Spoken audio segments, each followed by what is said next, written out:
y'all, welcome back to my channel, or just welcome if you're new. My name is Eboni Harris and I'm a relationship therapist based in Houston, Texas. So, it's been a minute since I've been here.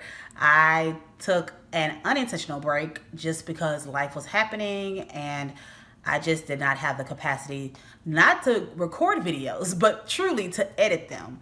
I realized that with a full-time job or full-time business, it becomes a lot to see clients, record videos, edit videos, while also doing other things. So the break started with me wanting to complete my communication course because I was spending so much time editing YouTube videos that I didn't edit my communication course. Well, I got that all edited within a week of not editing YouTube videos. And I actually was able to launch that, which I'll talk about later on in the video. So that was that, but I probably did that about 2 months ago, maybe a month and a half, where I got everything set up and I just never made my way back to YouTube. But so today we are going to be talking about goals in communicating, especially in relationships. So often when talking or starting a conversation, we may have a goal that the other person isn't aware of, and this can really create some inconsistency in the communication, as well as thwarting any attempts to really have positive, effective communication. So I just want to talk about some common goals so that when you are approaching a conversation, you kind of have in the back of your mind, I am having this conversation for this reason. Oftentimes people will say, well, maybe I need to talk to them about it. And the first question I ask is why? What do you hope to get out of the conversation? Because a lot of times when we talk, we're hoping to get changed behavior. And while sometimes a conversation can lead to changed behavior, it's very unlikely. And so if it's, I want to feel understood so they can understand how that impacted me, and maybe that will then motivate them to want to do something different because it really did hurt me, okay, we can talk about that. But if it's like, well, I'm telling them because I want them to stop, it's like, okay, you can, and I don't discourage that, but I also think there's something more to be said, because if someone says, you say, oh, I don't like that you came home late, they say, okay, I want to do it again, you kind of can feel deflated, I think is the word. Yeah, deflated, because it's like, well, I don't even know if you fully understand the impact and why I want this, and if you really care. And then if they do it again, then it really feels like they don't care. And that's because you never got through what you really, the goal of the conversation was. I want you to understand why this bothers me so much, and I want you to truly understand my perspective of this, because if you understand it, then it feels like you may put a little bit more effort into making sure you don't do it. One of the main goals of communication is to give and receive information, right? That's it. I am going to share some information. Hey, we have dinner tonight at 7 at this place. Don't forget, we got to get there about 15 minutes early for our reservation. Hey, did you make sure to put the dishes up today? Or, yeah, I got a text alert that Houston had we're under water boil advisory, or whatever it was called that we just had, but whatever. So, you're just sharing information. You're giving and receiving information. It's not any particular goals. It may not be regarding a relationship. Maybe it is, but it's really just about hey, here's some information for me to give. Here's some information for me to receive. And I think this is important because when you understand that the goal of that communication is to let me just quickly tell you what's going on, or let me quickly update you on what's happened, then you understand that the feedback is a little bit different, right? You don't necessarily have to give solutions or, go into a long conversation about it. It can be okay, I hear you, let me write that down, or repeat it back just to let them know that you heard it, but it doesn't need to be a full conversation unless you have questions and need more details. Another goal of communication is to feel validated and or heard and or seen. This is the biggest struggle people have in relationships. This is why people end up in therapy. This is why people can't seem to find a partner, because if you don't feel heard, seen, and understood, it feels like, what am I even doing here? The problem is a lot of times we expect those people to just get us, and we don't understand that that is a huge part of communication. And so when you're communicating, you need to be clear on, this is how I feel, this is what I'm going through, this is my thought process, right? So they can start to understand you. And if you are receiving that communication, right, if the person is telling you, hey, this is how I feel, this is what's going on, your first job, probably your only job, but specifically your first job, is to validate. That's it. You need to validate before you respond with your perspective, before you react. You need to, I hear what you're saying. You're saying this, and this. Is that correct? I think you're saying this. I think you meant this. You kind of said this, but I think you meant that. Is that correct? Right? I completely get where you're coming from, right? You want to reflect you want to repeat it back and validate what they've said. Validation does not mean agreement. But it does mean that you hear it and you understand it. And if you don't understand it, if it feels like, what are you talking about? This makes no sense. Instead of saying that, ask some questions. See if you can find out, like, okay, wait, how did we get here? Can you explain more? Okay, I'm confused about this piece because that's not how I thought about it. So tell me more about how you felt about that, right? Ask questions until it starts to make sense, because there are very few people that feel or that act or behave in a way that doesn't make sense in their brain. And so if they can't explain it to you, and if you can ask the right questions, eventually you can say, okay, I see how you got there. And especially when you can kind of take away that personalized viewpoint, right?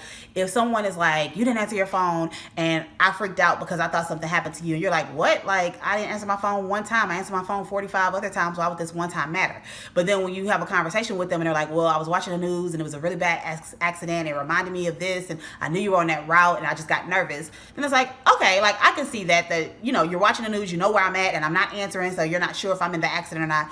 I can understand that. That can make sense, right? So you really want to try to understand their perspective. And sometimes it goes a lot deeper than that, which is sometimes when you need a professional to come in, but it goes a lot deeper. Maybe this reminds me of something from my childhood, maybe in my past relationship. And as much as we want to say, don't bring baggage into our next relationship, the impact is there. And the most we can do is be honest about it and start to learn how to separate, okay, this feeling is not a fact. And that means whatever I feel, it could be related to something from the past, and I don't have to put that on this person, but at least I can communicate and they tell me they understand, or they can validate my feelings.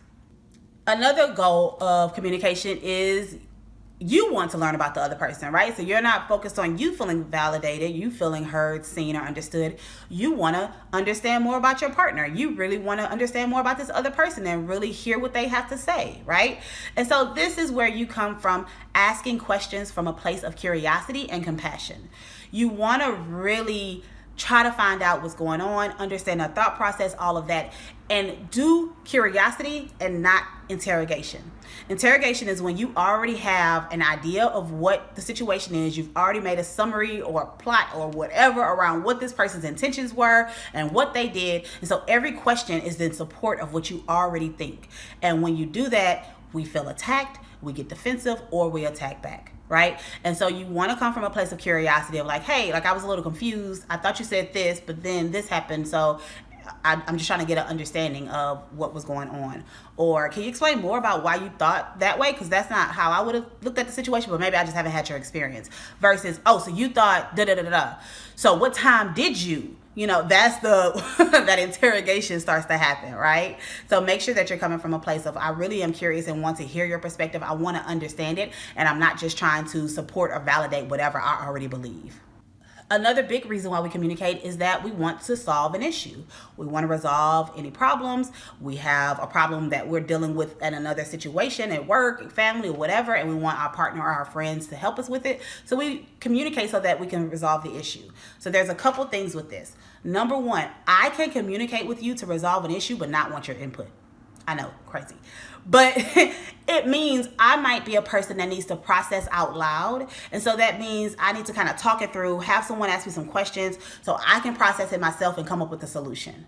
But I also might want to resolve an issue where we both are collaborating in this, right? And so it's extremely important to communicate that early, communicate that often, right? Which one is it? Are you looking for my feedback or are you not? So the person that's responding or that's communicating should say, hey, I have this issue at work. I think I got it, but I just need to kind of talk it through. I don't need any advice right now.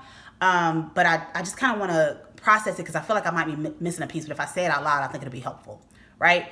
I welcome questions, but I don't necessarily need an answer or for you to give me what you would do in this situation. The other side of that is the person that's listening. If it's not clear, ask, hey, do you want some feedback? Are you interested in hearing what I would do, or do you want me just to kind of listen to what you're going through, right? You can ask them, what do they need in that moment? Now, on the other side, if we're both trying to resolve an issue, that means we are in a collaborative state. That means both of us are bringing ideas. We're going back and forth to figure out, this is the issue. How do we get to a better space with this issue? How do we resolve it? And you decide on one thing to try. Now, understand, I said to try because the first solution isn't always the thing that's needed long term, right? It may be like, man, that worked for 2 weeks and then it stopped working. Okay, we got to go back to the drawing board and try something else. Well, what about my idea? I know we tried your idea last time. Can we try mine this time and kind of see? And the struggle with this is we have to let go of who's right and who's wrong. It does not matter whose idea won as long as the solution, as long as the issue was resolved. And so really trying to be more collaborative, wanting to understand, well, why do you think that would work? Oh, okay, yeah, I get that. Yeah, I was thinking more of this, but I could see, or even better, which is difficult, we find a way we kind of blend both of our ideas so that we can use that to resolve the issue. And lastly, we often communicate to connect. We are looking for opportunities to feel connected to our partners, to our friends, to our families. We are looking for opportunities to be vulnerable, to share certain experiences and feel safety and support. We also are looking for times to kind of, let me tell you what happened, right? It's always funny, couples, or you have people that you can kind of gossip with. If that's your thing, that's always a fun thing to do, where it's just like this thing that we have between us. Let me tell you the secret, or let me tell you what happened at work today. And, you want to connect. You want that person to feel like this is something we have together and that we understand each other. And also it could be, something that both of you like. Oh, I just saw this video about the show we've been watching. I think they're about to come out with a new season. Or, I can't believe that this happened on when we were out the other day. That was crazy, right? Like, you have these situations where, you have these shared experiences and maybe you want to talk about it, or maybe you want to have this moment of like, oh, I can really share something with you, right? So communication is also about connection. And in all of the other ones, if you respond the right way, if you start the conversation the right way, then you can feel more connected to your partner. And so, as I stated earlier, I am sponsoring my own video. I've decided that that's what I'm going to do with my communication course. I created this communication course, and it came from years of me wanting to do something for people that don't live in Texas, that don't work with me directly, but still want to get access to like the knowledge I have, what I do with my clients, and just want to be able to like go at their own pace and learn about relationships. So it started with like this huge 8-module course about everything you need to know about relationships. And I was like, whew, this is overwhelming. And what I thought about was, what is the one thing that couples need when they come and see me? What is the one thing I try to do as early as possible to get them set up on the right path? And what it is communication. There are so many other topics, and I plan to do courses on other topics. There are other topics within relationships, but a lot of times what starts the issue is that we can't communicate about sensitive topics. We haven't created a safe space where we trust each other and can really open up, and we don't know how to communicate in a way that's effective and where we feel heard and we're actually hearing the other person. And so that's why instead of doing a course around all of the aspects of a relationship, I said, let's start with communication. Because once you have a handle on your communication, once you recognize where your flaws come from when it comes to communication and where your triggers are coming from, then talking about these other topics becomes a lot easier. Talking about these other things as far as like intimacy or finances or combining lifestyles or trauma or whatever becomes a lot easier when you know that this is a safe space to talk and communicate. Along with that, so while the course is about communication, it also is really what I do with my couples and individuals within the first 4 or 5 sessions. So in this course, you get what is the basics of relationships. Learn the basics of relationships. Learn what you need to know when it comes to relationships. Then you go into like, okay, let me know who you are, right? Own your stuff. Understand how your experiences have impacted how you view relationships, how you view your partner, how you struggle in communication. And then we go into, working together. How do we practice communication? How do we learn how to value each other as far as when we communicate and understand their experiences are also just as valid as your experiences, and that impacts how you talk. And then you continue to grow, right? From there, from having those skills, practicing those skills, then we go into the everyday growth. Okay, so that is the course. If you are interested, feel free to click the link. I'll have it at the top of the description box, I believe. Yes, I'm gonna put it at the top. Maybe not, I'm not sure. But it'll be in the description box. And feel free to join the course. I'm so excited. It's been a while and I want to add more to it, but I was like, I know me, and I will try to again add all of the things, but I wanted to make it easy. It literally takes like 4 days. If you don't want to sit there and do it in one day, you can do it within 4 days. That's how I suggest doing it. Day 1, do module 1. It's only 4 modules. I don't think they're longer than like 30 to 45 minutes maybe. And so, but it's a lot of information. It's a lot of work. So check out the course. And yeah, so I appreciate you. Thank you for watching. If you like this video, please like it, comment, subscribe, all the things, or share with someone who needs to know. We need to set goals when it comes to communication. If you have any questions, please leave it down below. That's all. Bye.